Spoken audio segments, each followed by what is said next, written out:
continuando el díptico del matrimonio Browning, que efectivamente, vamos, la portada tiene esa doble visión. Ahora me voy con Robert Browning, de quien debería haber hablado, bueno, o con quien debería haber presentado este libro. Lo hice con su mujer, pero tanto da, son coautores, es tanto de uno como de otra, pero quizá debería haber aprovechado la presentación de Robert Browning para hablar de este libro, porque suya es la carta que aparece en el frontispicio, y además una carta bastante decidida y bastante aventurera, y esa aventura vital es algo que forma más parte de su biografía que de la de su mujer, que al principio fue una prisionera y después una feliz liberta. Bien, la edición es también de Cambridge, o sea, es una edición simétrica. Simétrica, bueno, no exactamente por el volumen. Claro, evidentemente el volumen es mucho mayor porque vivió más y escribió más. Voy a desnudar el libro, como es de costumbre. Esto no viene de una biblioteca, como el otro volumen que hemos visto, que tenía su... Al matrimonio Browning lo he juntado con orígenes diversos, y este libro perteneció a Robert A. McNeill, que si alguien reconoce el ex libris o el autor, sin duda tuvo que ser alguien importante. No cualquiera tiene un ex libris, ¿verdad? Y además es un ex libris firmado por Jowett en el 86. Bueno, este es su ex libris. La edición de Cambridge, que antes era de Houghton Mifflin en Boston, tiene una nueva introducción por G. Robert Stange. Y su obra, como digo, es bastante más extensa, pero Chesterton nos da la clave al prácticamente sintetizarlo todo, diciéndonos que hace el sacrificio, que sacrifica su obra a lo marginal. Nunca tratará grandes temas conocidos por todos, sino la marginalia, los márgenes de la historia, los comentarios, las glosas, nunca grandes textos. Sacrifica su obra a bucear entre lo que casi todo el mundo olvida o tiene olvidado. Y naturalmente su obra más conocida, la que podemos considerar casi con un juego de palabras su obra maestra, porque key tiene claro, ese sentido de clave, su obra clave y llave. Su obra clave está dedicada a decantar por extenso y con pasión y con fruición algo completamente olvidado por la historia, algo que es plenamente intrahistoria. Bueno, ¿cuáles son las obras recogidas? ¿Cuáles son las obras poéticas de Robert Browning?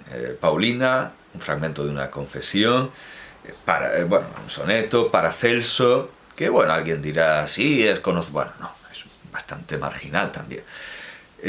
Strafford, una tragedia, Sordello, Pippa Passes, un drama, El rey Víctor y el rey Carlos, una tragedia, las líricas dramáticas, en las que, bueno, se hace famosísimo e imitadísimo por sus soliloquios, por sus soliloquios poéticos, sus soliloquios líricos, que podrían considerarse directamente teatro, podrían considerarse obras dramáticas, pero al considerarlo obras líricas, da un paso más allá de ese descubrimiento del yo poético frente al yo real que hace Hölderlin. Hölderlin hace notar que el poeta no es el poeta de carne y hueso, que compra carne, que sufre enfermedades cuando escribe sus versos, sino que los versos están puestos en primera persona, como quería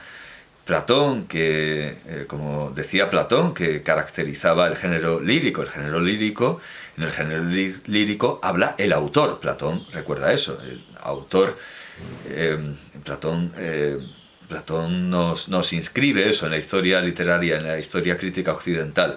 En la lírica habla el autor, en la dramática hablan los personajes y no el autor. En la épica hablan el autor y los personajes. Aquí es un personaje que habla, pero al considerarse lírica es el yo poético, un yo poético transmutado, es el poeta que finge ser completamente otro. Esto es algo apreciadísimo e imitadísimo en Browning, los soliloquios. Y están en estas, claro, líricas dramáticas, que parece una contradictio in adjecto, parece una contradicción, porque en la lírica habla el autor, pero aquí habla el autor transmutado en un personaje dramático. Luego tenemos el retorno de los drusos, romances dramáticos, tragedia de un alma, hombres y mujeres, dramatis personae,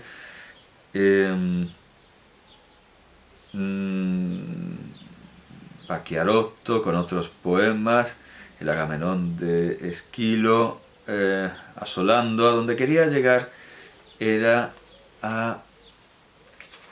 Pensaba que estaba al final... Sí, claro, asolando, pero estaba buscando la llave.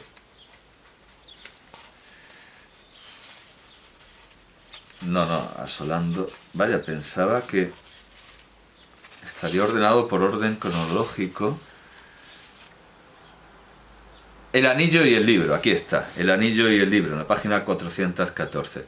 El anillo y el libro es un enorme esfuerzo poético dedicado a algo increíblemente olvidado, un trabajo de anticuario.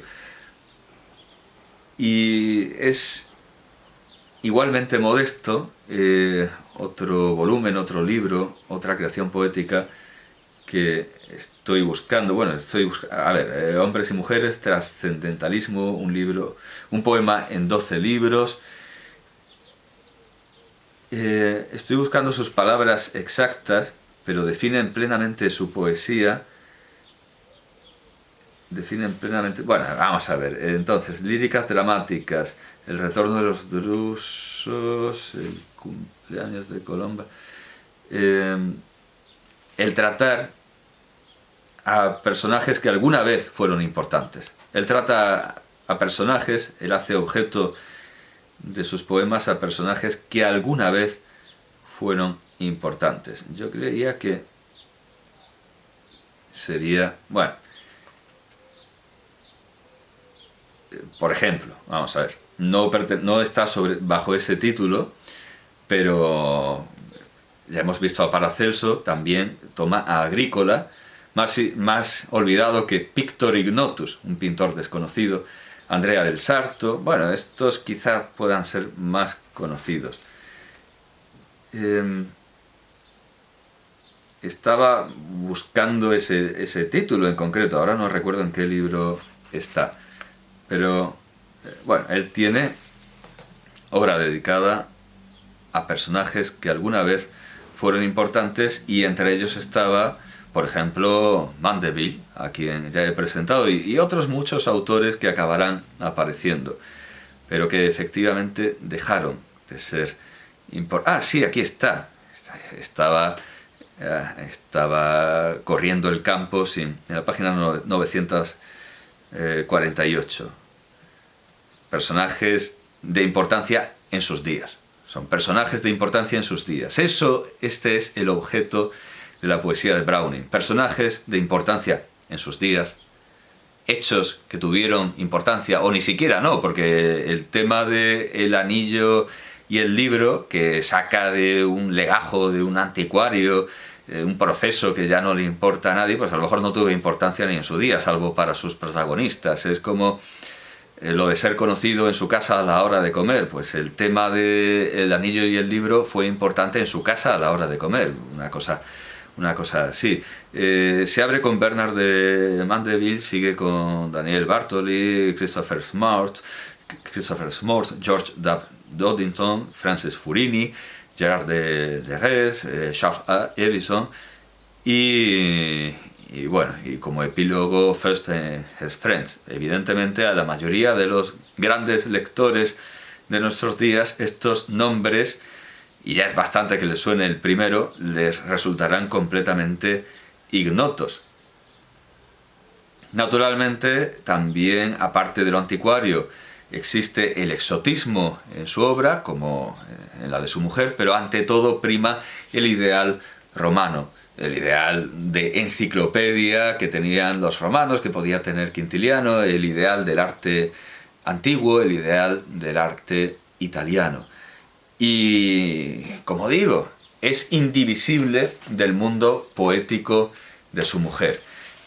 Y aunque esta presentación, sin duda, ha parecido atropellada y, bueno, y puede parecer incluso injustificable que haga esta presentación dual, quienes se introduzcan en la obra de los Browning sabrá ver que efectivamente, sabrá ver que no miento, y que aquí hay un mundo común, un mundo comunicado, de belleza comunicada entre ellos y al mundo, que no es fácil a primera vista, no es una torre fácil de escalar, de invadir, de penetrar, de asaltar, ni mucho menos. Hay que hacerles un asedio lento y calmo, requieren erudición, requieren conocimiento, pero nos premian con una indiscutible e innegable belleza compartida, ya lo digo, entre ellos y con nosotros.